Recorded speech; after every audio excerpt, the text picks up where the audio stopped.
সুধীজন, ভগবান বলছেন বুদ্ধি যোগমাশ্রিত মশ্চিত্ত সততং তব। বুদ্ধি যোগমাশ্রিতং মশ্চিত্তং সততং ভব। ভগবান বলছেন বুদ্ধিটা সতত আমাকে অর্পণ করো।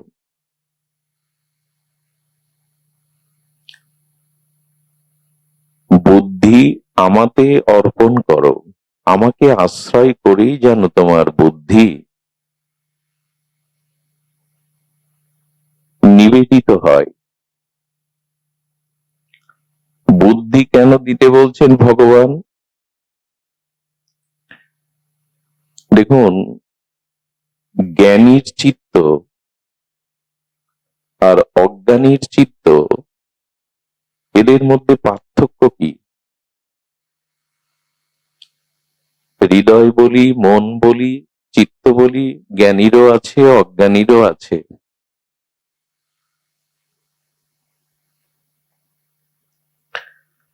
তো জ্ঞানী বা বুদ্ধিমানের চিত্ত এবং অজ্ঞানী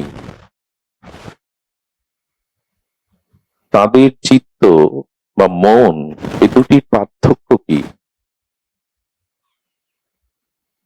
দৃষ্টান্তে আচার্যগণ বলছেন অজ্ঞানীর হাতে একটু মৃত্তিকার ঘট আছে,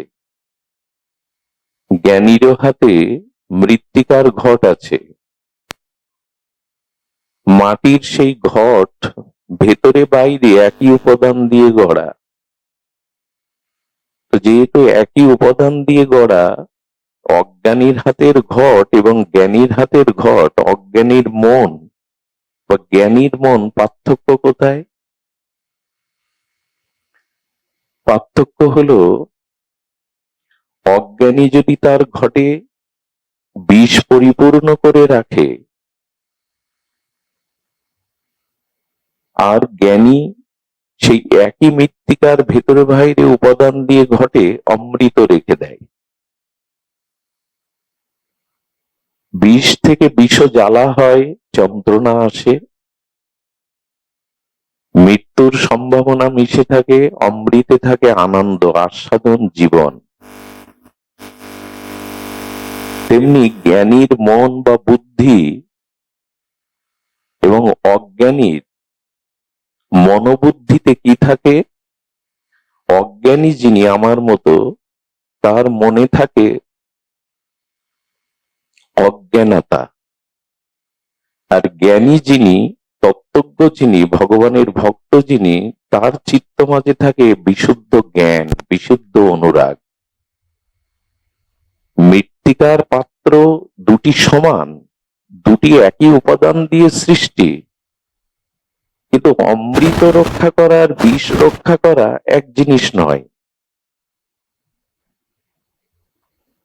এই বুদ্ধি এবং আমাদের মনের কারণেই আমাদের জীবনে দুঃখ, দুর্দশা, হতাশা, মৃত্যু, অভিশাপ নেমে আসে। আবার এই মনোবুদ্ধির কারণেই আমাদের আত্মকল্যাণ, আমাদের স্বরূপ প্রাপ্তি হয়। দুঃখের কারণ অজ্ঞানতা, সেটাই অজ্ঞানীর চিত্তে তার মনে ভরা থাকে। এই অজ্ঞানতাই হলো আমাদের সমস্ত দুঃখের কারণ। সুধীজন, অজ্ঞানতা কাকে বলে? বিশুদ্ধ জ্ঞান কাকে বলে? অজ্ঞানতা হলো স্বরূপকে আবরিত করে দেয়, তাকে বলে অজ্ঞানতা। স্বরূপ ধর্মকে, স্বরূপকে ঢেকে দেয়। অন্ধকার বা অজ্ঞানতার কাজ হলো বস্তুকে দেখতে দেয় না, বস্তুকে আবৃত করে রাখে, ঢেকে রাখে। তেমনি যার বুদ্ধি ভগবানে অর্পিত হয়নি, যার চিত্ত বা মন ভগবানের নাম রূপ লীলা, বিশুদ্ধ ভক্তিতে, বিশুদ্ধ ভজনে, বিশুদ্ধ জ্ঞানে পরিপূর্ণ নয়, সেই অভজনশীল আর অবিবেকী, অবুদ্ধিমান ব্যক্তির চিত্তে ভরা বলা থাকে কি অজ্ঞানতা। আর অজ্ঞানতা বা অন্ধকারের ধর্ম হলো স্বরূপকে ঢেকে দেওয়া। স্বরূপ মানে কে আমি।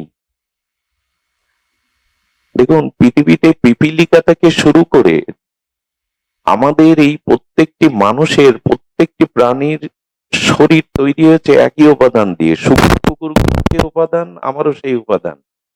খুব বিস্ময়কর কথা হলো, পিপীলিকা থেকে কীট পতঙ্গ হতে মানুষ, রাজ থেকে ব্যক্তি, জ্ঞানী থেকে মূর্খ, শূকর থেকে কুকুর, সবার দেহ তৈরি হয়েছে ওই একই 5টা উপাদান দিয়ে, আলাদা নয়। সেই ক্ষিতি, অপ, তেজ, মরুদ্গম, এই 5টি তত্ত্ব দিয়ে সকলের দেহ সৃষ্টি। শূকর কুকুরের দেহে যে তত্ত্ব, আমার দেহ সৃষ্টির সেই ওই একই 5টি তত্ত্ব। পার্থক্য হলো বিবেকে, পার্থক্য হলো বুদ্ধিতে, পার্থক্য হলো জ্ঞানী বা অজ্ঞানীর চিত্তে, মনে কি বিরাজ করছে।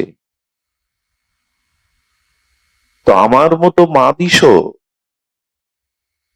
যিনি অধন্য জীব, ধন্য হতে পারেননি, গুরুকরণে, শ্রীগুরু চরণাশ্রয়ে, সাধু সঙ্গে যিনি যথাযথ কৃপা বা মহৎ করুণা থেকে বঞ্চিত, সেই অধন্য জীব, আমার মতো মাদিস জীবগণ, তাদের চিত্তে অজ্ঞানতা আছে। আর অজ্ঞানতার ধর্ম আমরা বললাম, অজ্ঞাতনা মানে আমাদের স্বরূপকে ঢেকে দেওয়া। কে আমি? আমি রক্ত মাংসের পিণ্ড, প্রপঞ্চের শরীর না। যতদিন আমাদের চিত্তে এই ভাবনা থাকবে যে আমি শরীর, এই প্রপঞ্চময় রক্ত মাংসের পিণ্ড শরীর আমি, ততদিন আমাদের পশু বুদ্ধি যাবে না, চিত্ত শুদ্ধি হবে না, বুদ্ধি শুদ্ধ হবে না।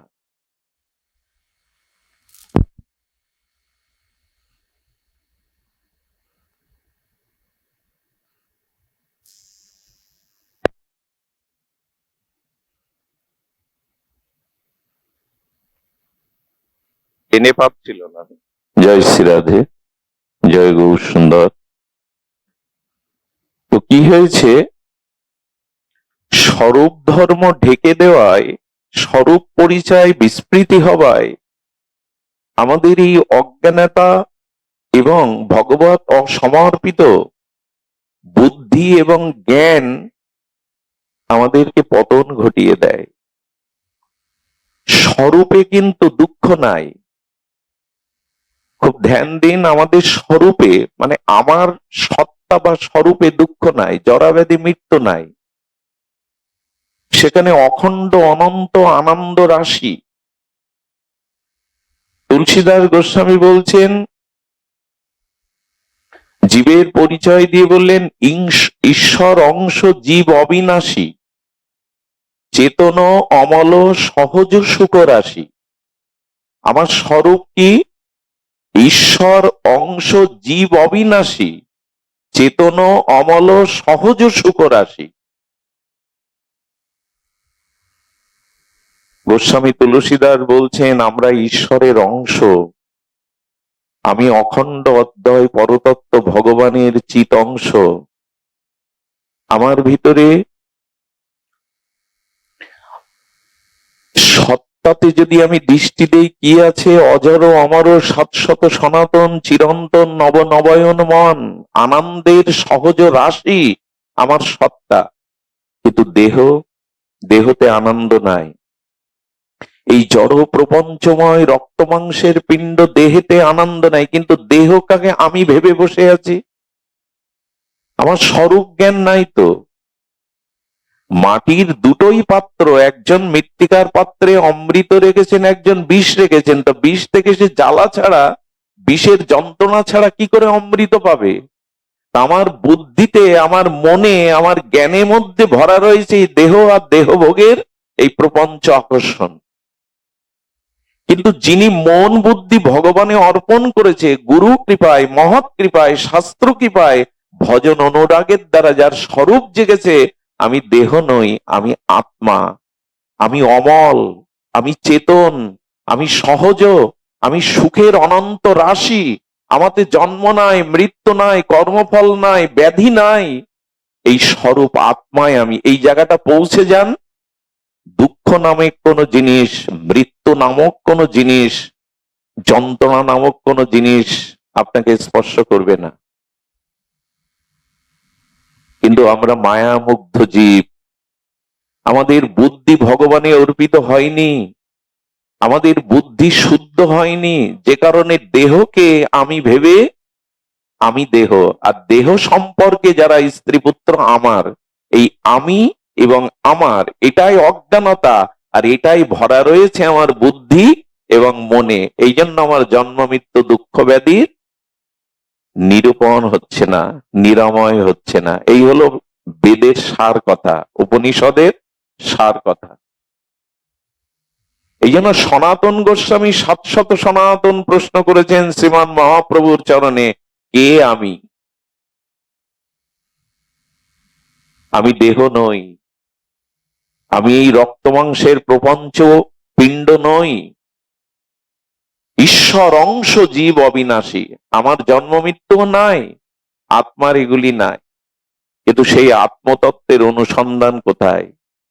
সারা জীবন এই মায়াময় সংসারে দেহ সুখ দেহ ভোগ করে গেলাম। এই জন্য যতদিন জীব অন্তর্মুখী না হবে ততদিন সে শান্তির দেখা পাবে না। এই দেহ ধারণেই দুঃখ, গর্ভে কিরমিকিটের যন্ত্রণায় মলমূত্রের দুয়ারে পড়ে থাকি মার গর্ভে, গর্ভ দুঃখ, প্রসব দুঃখ, শিশুকালে জরা ব্যাধির ঠান্ডা লাগার দুঃখ, পিঁপড়ে কামড়ালেও বলতে পারি না কামড়েছে দুঃখ, এরপরে অর্থ অভাবের দুঃখ, যার সাথে সংযোগ হলো তার কাছ থেকে দুঃখ পেলাম, যে বিয়োগ হলো তার সাথে দুঃখ পেলাম, জরা দুঃখ, মৃত্যু দুঃখ। দুঃখ ছাড়া আছেটা কি আমাদের? আনন্দ কোথায়? সুখ কোথায়? গর্ভে কিরমিকিটের মধ্যে পড়ে থাকলাম, মার মলমূত্রের দুয়ারের কাছে আমার মুখটা ছিল, গর্ভ যন্ত্রণায় দুঃখ পেলাম, শিশুকালে জরাব্যাধি নিয়ে বিকলাঙ্গ প্রতিবন্ধী হয়ে জন্মালে সারা জীবন দুঃখ পেলাম, কেউ জন্মান্ধ, কেউ বধির, কেউ বোবা, যৌবনে করলাম পাপ, ভোগ করতে গিয়ে করলাম পাপ, এটাও পতনের কারণ। এরপর যাদের সাথে সংযোগ হলো তাদের মনে ভালো লাগে না, এমন তো চাইনি, সেই সংযোগেও দুঃখ। আবার কেউ যদি বিয়োগ হয় তাতেও দুঃখ, জরা দুঃখ, ব্যাধির দুঃখ, মৃত্যু দুঃখ, পরকালে নরকের ভয়ের দুঃখ। দুঃখ ছাড়া আছেটা কি? বলে এই দুঃখ ঘুচবে না তোমার যতদিন তুমি স্বরূপকে না চিনবে। কে আমি? আমার আমার প্রকৃত পরিচয় কি? সুধীজন, এই জন্য সিন্ধুকে যে সোনাদানা টাকাগুলো রয়েছে, সোনাদানা টাকা দাবি করে কি এগুলি আমার? ধ্যান দিন, সোনাদানা টাকা পয়সা সিন্ধুকে রয়েছে, সোনাদানা টাকা পয়সা সিন্ধুকে রয়েছে, সিন্ধুক কি দাবি করে যে এই সোনাদানা আমার? গোডাউনে মহাজনের মাল রয়েছে, গোডাউন কি দাবি করে এই মাল আমার? আমার এটা সিন্ধুক। এই সিন্ধুকে যে ভগবানের চিৎকন আত্মা, 700 সনাতন অজর অব্যয় সনাতন সত্তা রয়েছে, এই সত্তাটা দেহের নয়, এটা ঈশ্বরের অংশ। আমি এই দেহ নই। এই উপলব্ধি হলো বেদান্ত দর্শনের মূল উপলব্ধি। এবং এই উপলব্ধি না এলে, স্বরূপ স্মৃতি না জাগলে, দুঃখের হাত থেকে, মৃত্যু ওই কবলিত কাল কবলিত সংসার থেকেও আমাদের নিষ্কৃতি নেই। একটা ছোট কথা বলে রাখি, কতটি ছোট কিন্তু সাগরের অতল স্পর্শী গম্ভীর। যে যত স্বরূপের দিকে যেতে পারবেন সে তত আনন্দ, অমৃত আর অনন্ত সুখরাশির সন্ধান পাবেন। আর যে যত স্বরূপ থেকে দূরে সরে আসবেন, এই বাহ্যিক জগতে, প্রপঞ্চময় জগতে ভোগের দিকে দূরে সরে যাবেন, একটা হলো অন্তর্মুখী, একটা হলো বহির্মুখী। যত অন্তর্মুখী হবেন, স্বরূপের নিকটে যাবেন, তত সহজ আনন্দ আপনার মধ্যে প্রকাশ হবে। একটা দৃষ্টান্ত দেই, খুব মার্মিক দৃষ্টান্ত। দৃষ্টান্তটা হলো, একটি শিশু জন্মাবার পরে শশীকলার ন্যায় শিশুটি যখন বেড়ে উঠতে থাকে, তখন শিশুর বাহ্যিক জগতের সাথে কোনো পরিচয় থাকে না, এমনকি সে পিতা মাতাও চেনে না, তাকে শিখিয়ে দেয়া হয় এই তোমার পিতা, এই তোমার মা। সে কাকাকেও বাবা বলে, বলে কি না? অর্থাৎ বাহিরের কোন জগতের সাথে অর্থ কাকে বলে, নারী কাকে বলে, ভোগ কাকে বলে, শিশু জানে কি? তো কথা বলুন, জানে কি? এই পরিচয় তার আছে কি? নেই। সে সবসময় কি তাকে স্বরূপের সাথে যুক্ত থাকে, সংসারের সাথে যুক্ত থাকে না। এই জন্য দেখবেন যে বাড়িতে শিশু আছে, যে বাড়িতে ছোট্ট শিশু আছে, ওখানে অর্ধেক দুঃখ এই শিশুই দূর করে দেয়। সংসারের মানুষগুলোর যে দুঃখ যন্ত্রণা অর্ধেক দূর হয়ে যায়। যে বাড়িতে কোনো শিশু নেই, ওখানে নরক হয়ে আছে। দুঃখ দূর করবার ওই আনন্দের সরল হাসিটুকু নাই। কেন বলুন তো? শিশু নিজে এত আনন্দ থাকে, আর ওদের হাসি, ওদের চপল চলা, ওদের ছোট্ট হাতগুলো দেখে পিতামাতা পরিজনরা আনন্দ পায় কেন? পায় এই জন্য যে শিশু বহির্মুখ না, অর্থাৎ শিশুর বাইরের প্রপঞ্চের কিছুর সাথে এখনো যোগ হয়নি, আত্মার সাথে তার যোগ। এই জন্য এই সরলতা, এই নিষ্পাপতা অন্যকেও আনন্দ দেয়। ওই শিশু যখন 25 বছরের যুবক হয়, 50 বছর বয়স হয়, ওকে দেখে আর ওই আনন্দ পরিবারের সবাই পায়? ওকে, ওর হাসিটা তখন মানায়? 80 বছরের বৃদ্ধের হাসি আর 2 বছরের সরল শিশুর হাসি এক কি? ব্যক্তি তো এক। এক নয় কেন, ব্যক্তি তো এক। বলে ওই বহির জগতের সাথে মিশতে মিশতে ওর ভেতরে চলে এসছে বহির বৃত্তিগুলো। ও আত্মা থেকে, স্বরূপ থেকে সরে এসে কারো স্বামী হয়েছে, হ্যাঁ, কারো পতি হয়েছে, কারো পিতা হয়েছে, কারো দাদা হয়েছে, অর্থের মালিক হয়েছে, বাড়ির মালিক হয়েছে, সম্পত্তির মালিক হয়েছে। এখন আর স্বরূপে নেই, ও বাইরে চলে এসছে, স্বরূপ থেকে অনেক দূরে সরে এসছে। কিন্তু শিশুকালে কে পিতা, কে মাতা, অর্থ কাকে বলে, যৌবন কাকে বলে, ভোগ কাকে বলে, অর্থ কাকে বলে, বাড়ি গাড়ি কাকে বলে জানতো না, স্বরূপের নিকটে থাকতো। এই জন্য ওর মধ্যে স্বর্গীয় আনন্দ প্রকাশ হতো। 80 বছরের ব্যক্তি হাসলে মানায় না, কিন্তু ওই শিশু, ওই ব্যক্তি শিশু অবস্থায় পুরো বাড়িকে আনন্দে ভরিয়ে রাখতো। আরো একটা দৃষ্টান্ত দেই, স্বরূপ থেকে যত সরে আসবেন তত যন্ত্রণা, দুঃখ, অভিশাপ পেতে হবে। এই জন্য ভারতীয় ঋষিরা সব চোখ বন্ধ করে আছে। মানুষ চোখ বন্ধ করে কখন? যখন ভেতরের দিকে তাকায়। ধ্যান করে যখন মানুষ, আমাদের ভগবান শঙ্করের চোখ দেখবেন অর্ধ নির্মিলিত। ভগবান শঙ্কর, শিব সব সময় ধ্যানস্থ হয়ে আছেন। ভারতীয় ঋষিদের দিকে তাকান, ব্যাস, বশিষ্ঠ, অত্রি, পুলস্ত, বশিষ্ঠ, এরা ধ্যানে নিমগ্ন। এরা বহির্মুখী নয়, এরা অন্তর্মুখী তাকিয়েছে, স্বরূপের দিকে তাকিয়েছে। এই জন্য ঋষিমুনি সাধুদের কাছে গেলেই মন আনন্দ ভরে যায়, তাদের দর্শন করলেই চিত্ত পবিত্র হয়, সাধুর পাশে গেলেই মনে আনন্দের তরঙ্গ ওঠে। কেন ওঠে? ওরা স্বরূপের কাছে আছে। আমরা বিষয়ী, ভোগী, আমরা এই বিষয় প্রপঞ্চ বহির্মুখ হয়ে গেছি। বিষয়ী লোক দেখলে আনন্দ হয় না। একই রক্ত মাংসে গড়া, একই পৃথিবীতে সাধু দেখলে মনে যে আনন্দ হয়, বিষয়ী লোক দেখলে আনন্দ হয় না। কারণ কি? একই তো, সাধু স্বরূপের সাথে যুক্ত। আরেকটি দৃষ্টান্ত দেই, ভালো লাগবে আপনাদের। যখন আমরা ঘুমিয়ে পড়ি, গভীর ঘুমে ঘুমিয়ে পড়ি, তখন বহির জগতের সাথে আমাদের কোনো সংযোগ থাকে না। থাকে কি? কে আমি, কে আমার স্ত্রী, কোথায় আমি আছি, এই সংযোগ থাকে না। তখন আত্মার নিকটে চলে যায়। সুষুপ্তি মানে কি? গভীর নিদ্রা মানে কি? বহির ভিত্তি থেকে অন্তর্ভিত্তিতে চলে যাওয়ার নামই তো ঘুম। ঘুম থেকে উঠেই মানুষ বলে বড় সুখে ঘুমিয়েছিলাম। কেন এত সুখ হচ্ছিল কেন? ওই সময় তো স্ত্রী নেই, পুত্র নেই, হ্যাঁ, বাড়ি গাড়ি নেই, খাওয়া নেই। ঘুমের মধ্যে আপনি সুখ পাচ্ছিলেন কেন? কারণ হলো আপনি তখন স্বরূপের নিকটে ছিলেন, স্বরূপের থেকে দূরে সরে যাননি। দেখুন, এখন আপনারা যারা এখানে বসে আছেন, এখন আপনারা স্বরূপের নিকটে গেছেন। হরি কথাই মানে হরি, আর আমার ভিতরে এই হরি আত্মা রূপে আছে। তো যার কথা, যার লীলা শুনছেন বসে বসে, আপনারা তার নিকটে মনটা নিয়ে গেছেন। এই জন্য সারাদিন অপ্তবিত্ত খাওয়া দাওয়া, স্ত্রীর পুত্রের মধ্যে সংসারে যে শান্তি পাননি, এখন আপনারা সেই শান্তিটা অনুভব করছেন, কারণ এখন আপনারা বহির্ভিত্তিতে না গিয়ে অন্তর্মুখী হয়ে গেছেন, আত্মার নিকটে চলে গেছেন। মানুষ আজ এত অশান্তিতে অভিশাপে ভুগছে কেন? বহির্মুখিতার কারণে। স্বরূপ থেকে দূরে সরে গেছি। কতগুলি কঠিন হলে বোঝা যায়, এটাই আমাদের বেদান্ত ভারতীয় দর্শন।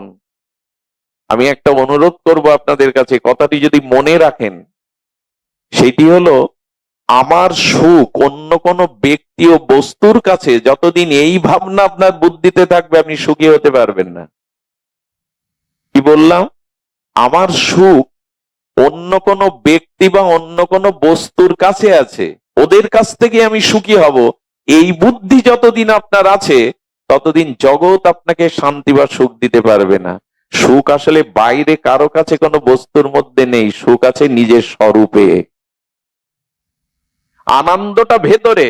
এই জন্য আত্মা চলে গেলে কোন ব্যক্তির আর আনন্দ থাকে কি? চোখ দেখে কি? কান শোনে কি? স্ত্রী কি তাকে মরা দেহটাকে ঘরে রাখবে আর 2-4 দিন? যুবতী স্ত্রী মারা গেলে স্বামী কি তার দেহটা রাখবে আরো ঘরে 2-4 দিন?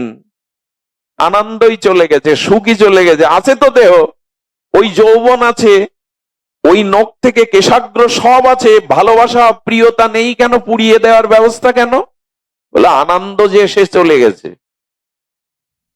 যুবতী সুন্দরী মারা গেল, তাকে 10-12 দিন রেখে দাও, মাসখানি ঘরে রেখে দাও, বলে তার নখ থেকে চুল অব্দি তো সব আছে। আর পৃথিবীতে এমন মেডিসিন আছে, ওই লাশটা পচবে না, গলবে না, 1000 বছর অক্ষত রাখতে পারবেন। রাখে না কেন? আনন্দই চলে গেছে, স্বরূপ চলে গেছে, আত্মা চলে গেছে। আনন্দ ওই বডিতে নেই, হাত পা সম্পর্কের মধ্যে নেই। ছোট্ট শিশু মারা গেলে মা কাঁদে কেন? খোকা কোথায় গেলি? খোকা তো তার বুকে, বুকে জড়িয়ে ধরে কাঁদে, খোকা কোথায় গেলি? বারে খোকা তো তোমার বুকে। কিন্তু খোকার মুখ দিয়ে যে মা ডাকটা, যে শক্তি বলাতো, যে শক্তির দ্বারা খোকা দুটো হাত দিয়ে মার গলা জড়িয়ে ধরতো, ওই শক্তিটা চলে গেছে, ওই স্বরূপটাই আনন্দটা চলে গেছে। তাই খোকাকে বুকে নিয়ে মা কাঁদে, খোকা কোথায় গেলি? এই বোধ কি আমাদের জাগে না যে আনন্দ কোথায়? আনন্দ স্বরূপে, আনন্দ বাইরে নাই। আমরা আনন্দ অমুকের কাছে, অমুক ব্যক্তির কাছে, অমুক বস্তুর কাছে খুঁজে বেড়াচ্ছি। যতদিন এই খোঁজা বন্ধ না হবে, ততদিন আপনি স্বরূপের আনন্দ পাবেন না। আনন্দ বাইরে কারো কাছে নাই, আনন্দ আছে স্বরূপে, সত্তাতে। জ্ঞানীর চিত্তেই স্বরূপ বোধ আছে, এই জন্য জ্ঞানী তার বুদ্ধিকে, তার মনে আনন্দের তরঙ্গ ওঠে। আর অজ্ঞানী তার মনরূপ পাত্রে, তার হৃদয়ের পাত্রে এই বহির্বৃত্তি রেখেছে, এই জন্য অজ্ঞানী শান্তি পায় না, ছটফট করতে থাকে জগতে। এই জন্য আসুন আমরা আমাদের স্বরূপ বৃত্তির দিকে যাই। আমরা আমাদের মানুষের আসলে মূল লক্ষ্যটা কি? মূল লক্ষ্য দুঃখ থেকে নিষ্কৃতি পাওয়া। কোন দুঃখ যেন আমাকে স্পর্শ না করে, এটাই তো আমাদের ঐকান্তিক চাওয়া। কোন দুঃখ যেন কখনো আমাকে স্পর্শ না করে, এটাই যদি চাওয়া হয়, এই চাওয়াটা আপনার সেই দিনই পূর্ণ হবে যেদিন আপনি বহির্বৃত্তির থেকে আপনার মন ইন্দ্রকে অন্তর্মুখী করে আত্মস্বরূপে অধিষ্ঠান হবেন। এই দিন প্রকৃত আনন্দের সন্ধান জীব পাবে। সংসারে প্রকৃত সুখ নাই, বস্তুতে প্রকৃত সুখ নাই, বস্তু ধর্মে প্রকৃত সুখ থাকতে পারে না। আর বর্তমান আমাদের যে জীবন,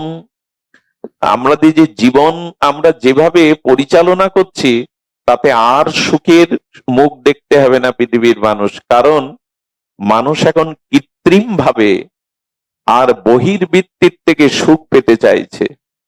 চাহিদা যত বাড়বে, আপনার চাওয়া পাওয়া যত বাড়বে, দুঃখটার মূল স্বরূপ কি জানেন? কামনা।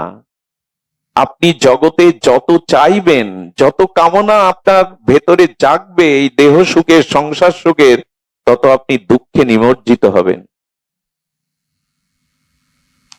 সুধীবৃন্দ, দুঃখে নিমজ্জিত হবেন কথাটা পরিষ্কার হলো না।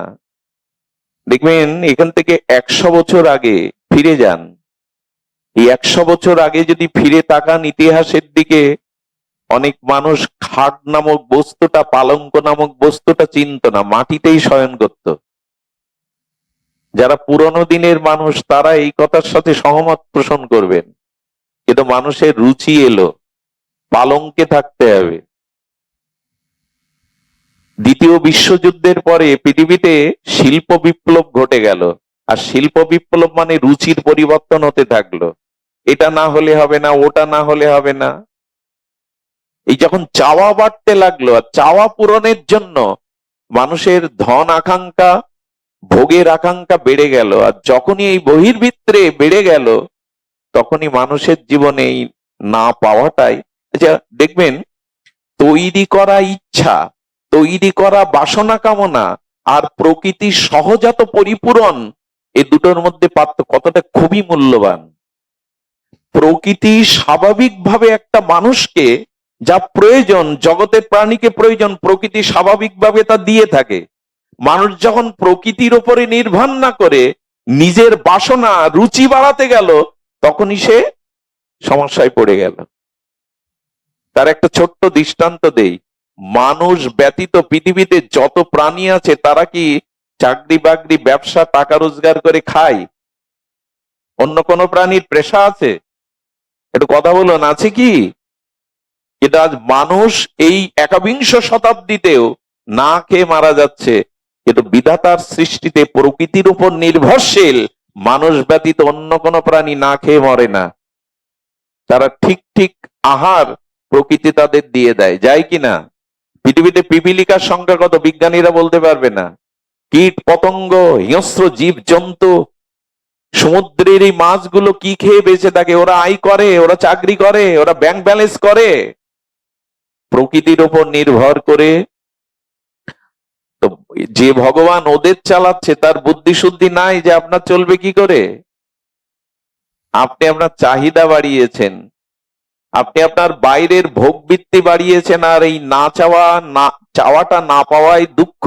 এই জন্য আপনার যে যা চেয়েছেন পাননি, চাওয়াটা না পাওয়ায়, কামনাটা পূরণ না হওয়ায় দুঃখ। আর কামনা পূরণ না হলে শুধু দুঃখ আসে না, কামনার পথে যারা বাধা দেয় তারা ক্রোধের শত্রু হয়ে দাঁড়ায়। তার আছে পৃথিবীতে কি? কাম ক্রোধ ছাড়া পৃথিবীতে মানবতা কোথায়? মনুষ্যত্ব কোথায়? মানুষের ভিতরে সহমর্মিতা কোথায়? সবকিছু হয়েছে কেন? যত চাওয়া, যত কামনা, যত ভোগ বাসনা, তত দুঃখ। আর এই ভোগ পূরণ করতে গিয়ে, প্রার্থিত কামের বস্তু চাইতে গিয়ে বাধা হলে ক্রোধ আসছে, আর ক্রোধে বা হিংসায় পৃথিবী জ্বলছে। এখন রাষ্ট্র থেকে রাষ্ট্র, পরিবার থেকে পরিবার, গ্রাম থেকে গ্রামান্তর। শুধুমাত্র প্রকৃতির উপর নির্ভরশীল না হয়ে আপনি চাওয়া বাড়িয়েছেন। সাধুরা কি জল খায়? বৃন্দাবনে গভীর বনে ঝর্ণার জল।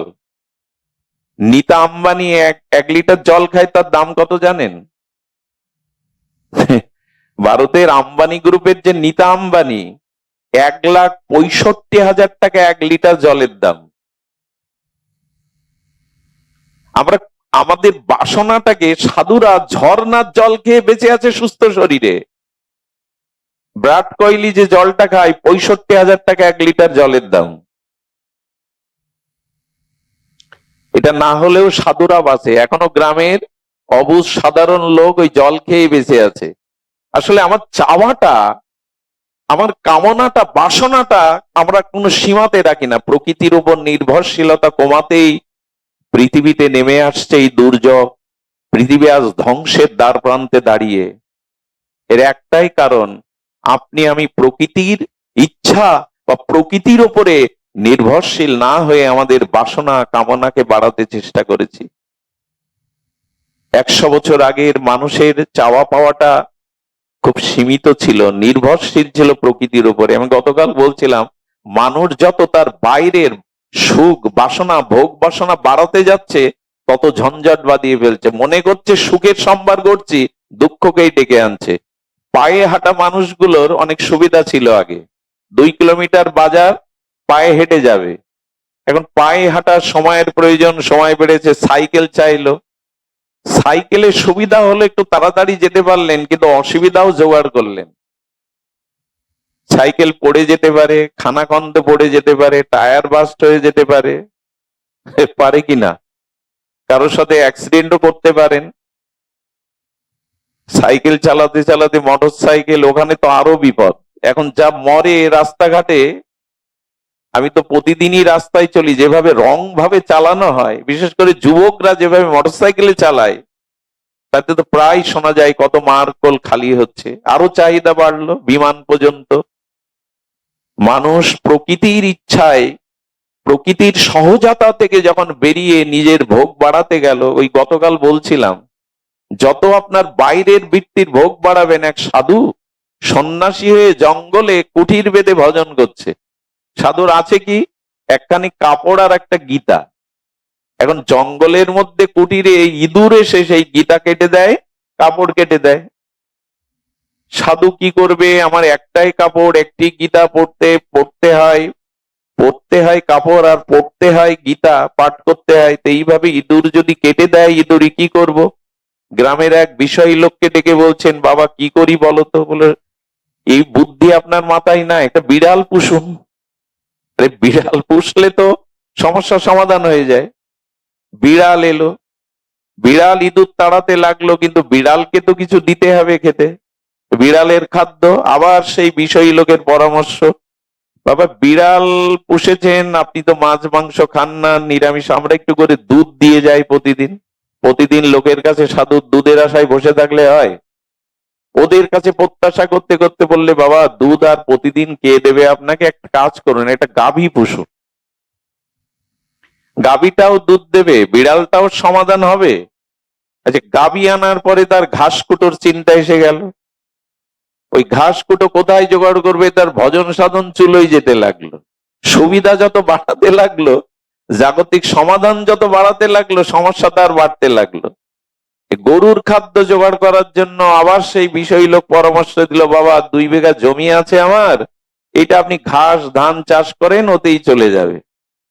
ধান চাষ করতে গিয়ে, ক্ষেত দেখতে গিয়ে, গরুর খাবার বিড়ালের জোগাড় করতে গিয়ে তার ভজন সাধন শেষ। মানুষ যত তার বাহ্যিক প্রয়োজনকে এমনি করে বাড়াবে, তত মানুষ প্রকৃতির স্বাভাবিক সহজাত থেকে নিজের কৃত্রিম তৈরি করা কামনা বাসনার জগতে অশান্তি ছাড়া, অতৃপ্তি ছাড়া সে কিছু পাবে না। এইভাবেই বাড়িয়ে চলেছি আমরা। আমি কেন বলছিলাম অজ্ঞানী কেন দুঃখ পায় আর জ্ঞানী কেন চিত্তে আনন্দ পায়? তার কারণ কি? তার কারণ আমরা গতকাল আলোচনায় এনেছিলাম, প্রদীপ জ্বলছে, প্রদীপের উদ্দীপ্ত শিখার আগুনে কীট পতঙ্গগুলো ঝাঁপ দেয়, কারণ অন্ধকারের কীট পতঙ্গগুলো ওই প্রদীপের শিখার রূপে সুখ পাবে বলে, ভোগ করবে বলে এসে ঝাঁপ দিয়ে মরে পড়ে থাকে। ওই মাছটা দল বেঁধে স্বচ্ছ জলের মধ্যে আনন্দে সাঁতার কাটছিল, খেলছিল, জীবন চলে যাচ্ছিল, জলেতেই তার জীবন আনন্দে মগ্ন ছিল। কিন্তু ওই বড়শিতে একটা আমিষ চার, ও বুঝতে পারেনি এই আমিষ চারের আড়ালে ওর জীবন ধ্বংসকারী বড়শি আছে বাঁকানো।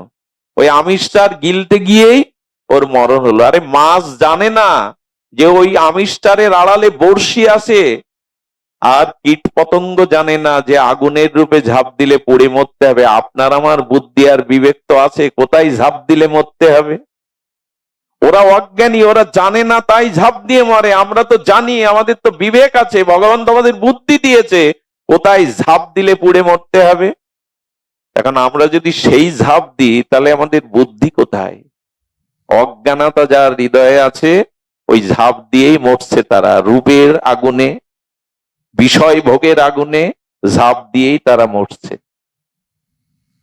আমাদের শাস্ত্রকারগণ একটা কথা বলছেন, মানুষ সাগরে নদীতে ডুবে গেলে মরে যায়, ডাঙায় থাকলে তীরে থাকলে বেঁচে যায়। কিন্তু সাধুরা বললেন, এক কাজ করো, এক জায়গায় ডুবলে বেঁচে যাবে, এক জায়গায় ডুবলে বেঁচে যাবে, আর এক জায়গায় ডুবলে মরণ হবে।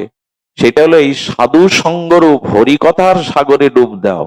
এইখানে ডুবে গেলে বেঁচে যাবে, এইখানে যদি ডুব দিতে পারো বেঁচে যাবে। আর সংসার সাগরে, বলে সংসার সাগরে ডুব দিলে কাম ক্রোধ চিবিয়ে চিবিয়ে হাঙর কুমিরের মতো খাবে। সংসারও সাগর, আর এই হরিকথার সাধু সঙ্গেরও সাগর। বলে সাধু সঙ্গ সরোবরে ডুব দাও, এখানে ডুব দিলে মরবে না, বেঁচে যাবে, আনন্দ পাবে। আর সংসার সাগরে যারা ডুবেছে, তারা কাম ক্রোধ চিন্তার হাঙর কুমির তাদের চিবিয়ে চিবিয়ে খাচ্ছে।